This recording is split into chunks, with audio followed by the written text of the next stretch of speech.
Welcome to this edition of The Living Legends. My name is Fayaz Qureshi. In this edition, we speak to a man who has been a livestock officer, a bursar, and ran a restaurant.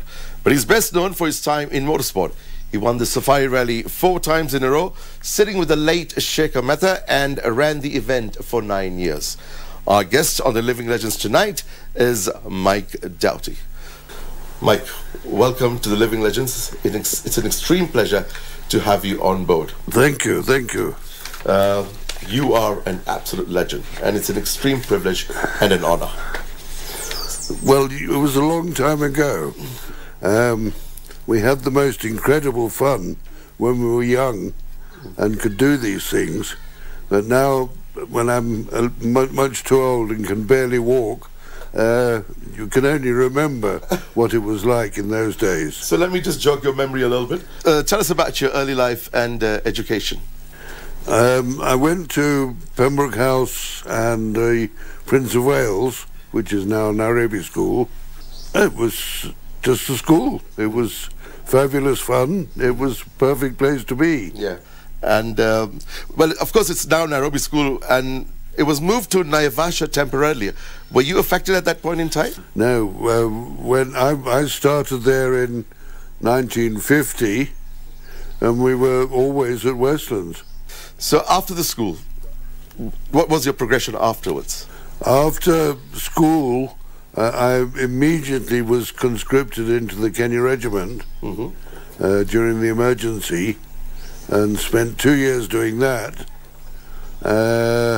And then got a job as a livestock officer. So that was in the late 50s as such? Yeah. And was it only a livestock officer in terms of a career, or you also pursued other careers at that point in time in terms of the 50s and 60s? No, I just was a livestock officer. It was quite a nice way of earning a living. I was in KBC. We were doing cattle tick eradication and rinderpest eradication and rabies eradication, and I think we did quite a good job. Fabulous. And how did you get into rallying? Well, of course, as all young men, I knew I was the best driver in the world. So when I got my very first car, which was a Renault Rojo, and in Eldoret, we did a training rally in Kitale, and I called my ma and said, "Come and navigate me." And so we did. That was our first rally together. I don't know where we came, 4th or 5th, but it was... You were a driver at this point? I drove the car, yes. And I was immediately asked by various odd people to go with them, and so I became a navigator. So as a co-driver, what did you find to be your strengths such that top drivers could pick you to sit with them? I really don't know. I was quite good at the job of reading pace notes and reading notes and not getting lost and adding up the sums and getting there on time and all these sort of things. And of course, I didn't get frightened when people were driving. You were pretty good at what you did, basically. Yeah. And that's what appealed to all the drivers. And a man of guts and could take the thrill and the fun. Now, obviously, you're best known for your exploits with the late Shekhar Mehta. Tell us about how you became such a formidable pair. Shekhar was incredibly clever. He thought about everything and learnt about everything, and as he was so clever, he could analyze everything. And also, he was a very good driver. Don't forget that he said very early on, when you're born, you have to be very careful to choose your parents so they can afford to keep you rallying.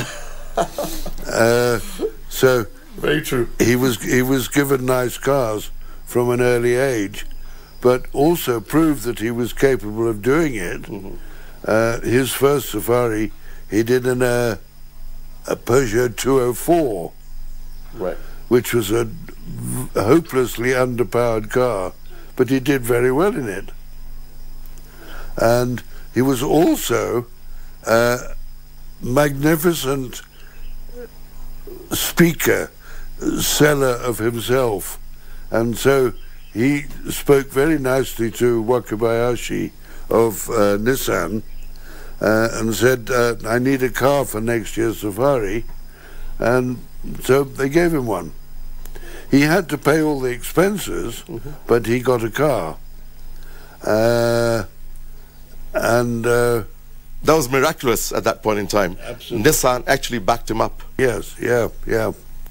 That would have been about 71.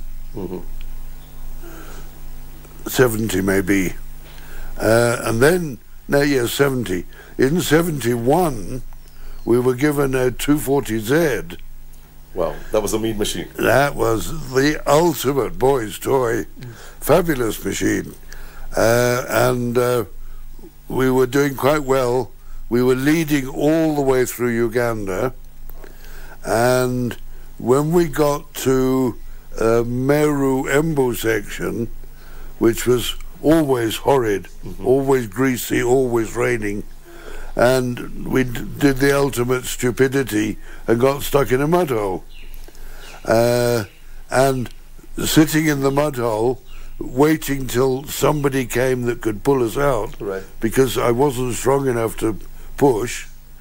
And as the Land Rover arrived and pulled us out, Edgar Herman arrived, and he got pulled straight through. Right. So we'd been sitting there for 40 minutes, and Rano beat us, not Rano, Edgar beat us by 3 minutes. So we would have won the safari Oh my by God. 37 minutes. So you lost 40 minutes there. Oh, yeah. Yeah. And he won you by just 3 minutes. That's right. You actually would have won that, really. Would have won it. Yeah. Now, 1979 to 1982 were the years you ruled the safari rally. Tell us about these events. Those are the glorious years. You won 4 years on a trot. Don't forget that we did well in 71. Shaker won it with Lofty Drews in 72. 73, 74, 75, 76, 77, 78, we didn't finish. We either crashed it, or the car broke down, or something went wrong. So in 79, we said we've got to do something to prove that we're worthy of a drive. We were in danger of being sacked.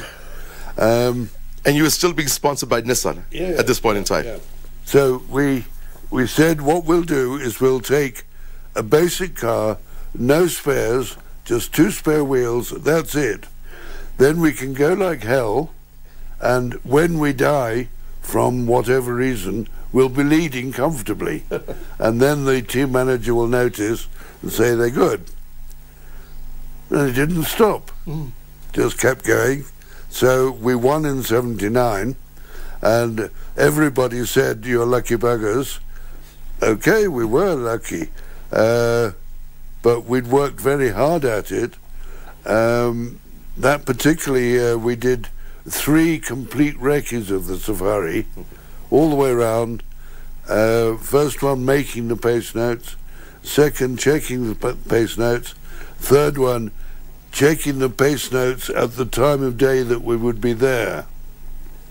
And I remember we met beyond Waldegard somewhere, and he said, are you staying the night here?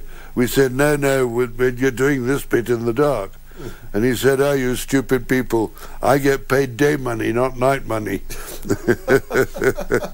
So anyway, we worked very hard at it to win that safari. So, of course, in 1980, we had to prove that it wasn't pure luck. So we worked equally hard, and we won. And so we got to Neri, where there was a very angry Wakabayashi saying, "I told you not to fight. Do you want to drive for Nissan anymore?" So we said, okay. Rauno said, Anyway, we got to the end and we had beaten him by, I don't know, a reasonable amount. Rauno then appealed to the stewards that there was a mistake in the route book. The distance between Lolokwe and Isiolo, which, as you know, is just a long straight road. Yes. Because it's the only road there is. So Rauno's reason for saying the section must be annulled is because the distance was wrong. Also, he stretched it that far. But eventually Shaker was declared the winner. You and Shaker, Matha, right. That was amazing. So that was 1981. Then 1982. 1982,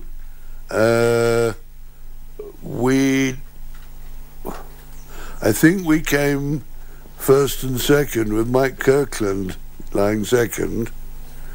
And after that, I was then offered the job of running the safari. Right. And I thought, you know, I've done it 4 times. I can't go any better. Let's take the job. Now, you were appointed the general manager of the Safari Rally and also was the MD for a period of 9 years, right? Yeah. And that was in 1982, right after you finished your final stint. What is the working schedule planning for the event after every Easter weekend? I used to get up at 4 o'clock in the morning in order to go to the office so that I could have everything finished by the time people came in to discuss whatever they wanted to discuss. And I could sit there with my feet on the table and apparently have time for everything. That was purely because I'd go to work at 4 o'clock in the morning. So by the time 9 o'clock had come, I'd already done a full day's work. Planning the safari was actually reasonably easy. You then had to do a recce, and I had Susie Shaw and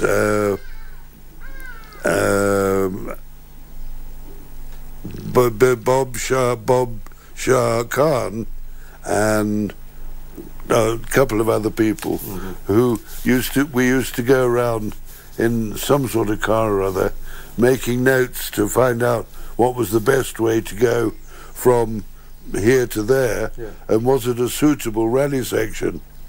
So we did a hell of a lot of mileage every year just to try and find nice routes or nasty routes. My most unpopular one was the one that went over the hill down to Kericho. I forgot what his name is. No, it's gone.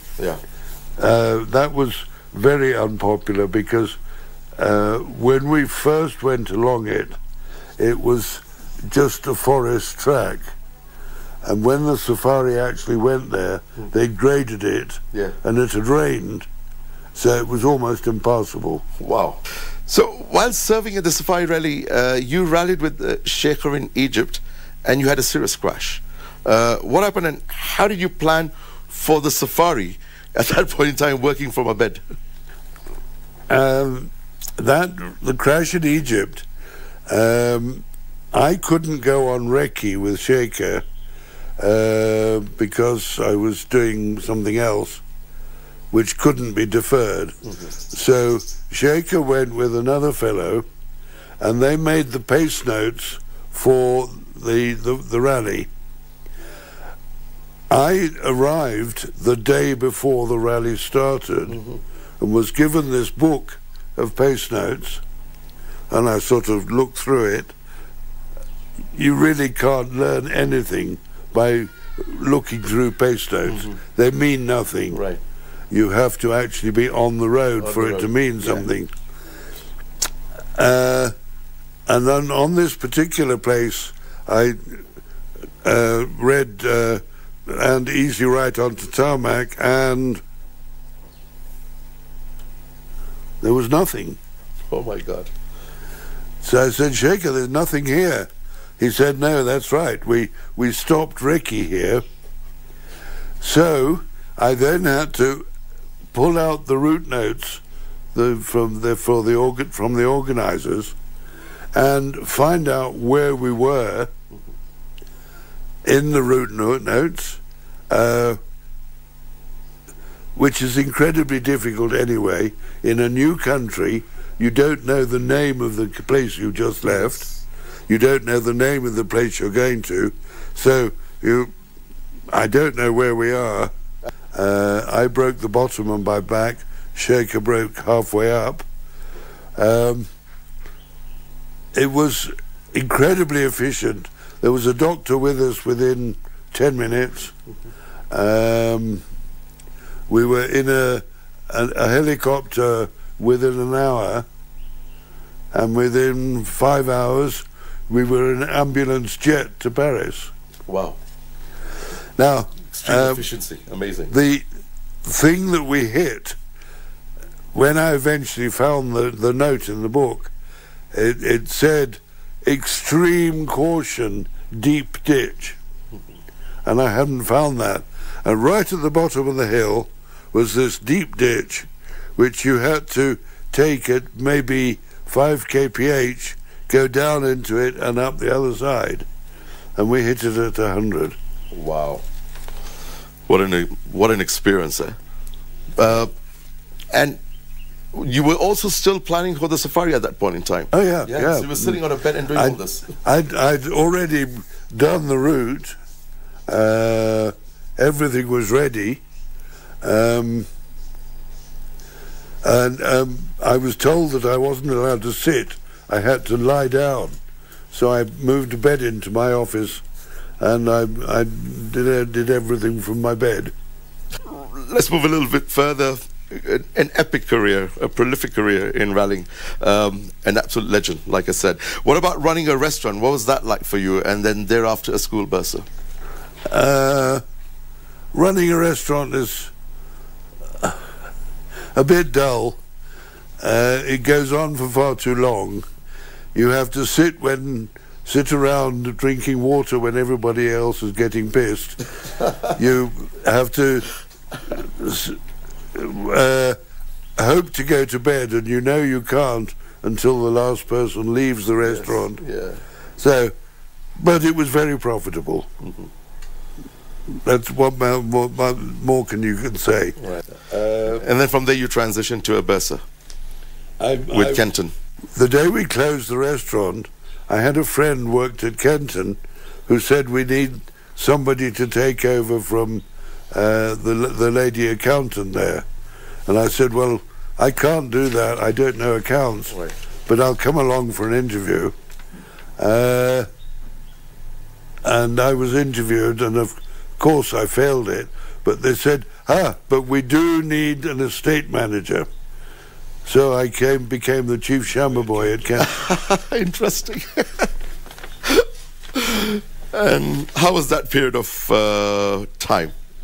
That was lovely. You enjoyed it? Looking after the grounds at Kenton, and making sure that everything worked all the time. And it was very nice because every morning at around about 8:10, some teacher would come in and say, Mike, help, I need... So you'd say, yeah, no problem. What time do you want it? 10 minutes time? Yeah, of course. So we would make the teachers' work possible by doing things for them. Brilliant. Now, as we close, what is the evolution of rallying that you have seen over the years? We're on to a subject which I would prefer not to go into, because when I was rallying, we used to rally on open roads. You can't rally on open roads now because the roads are too good, there are too many matatus, there are too many people, there are too many cars. So it is impossible to run the sort of rally that I grew up with and loved doing. So the modern safari rally, which does 10k round Soisambu Ranch, to me that's nothing. Nothing in comparison to what you guys did. No. This would be a piece of cake. Yeah. It's a bit sad that it's come to that, but it's 2023. It's the way things are. The way things are, you have to move forward. If you wanted to kill all the matatus so that it was safer, how would the Kenyans get to work? The country cannot survive without matatus. It's been an extreme pleasure. Thank you so much for being our guest on The Living Legends. You are an absolute legend. Thank you. And it's been an honor. Asante sana. Thank you. Yeah. It's been an extreme pleasure speaking to Mike Doughty, a legend of the Safari Rally. He won the event 4 times consecutively, sitting with the late, great Sheikha Metha. He's also been a bursar at Kenton College, run a restaurant in Nairobi, and started off as a livestock officer. We thank him for giving us his insights into the evolution of the rally over the years as we prepare to broadcast the TV stages of the 2023 WRC Safari Rally. Thank you for watching. I am Fayaz Qureshi.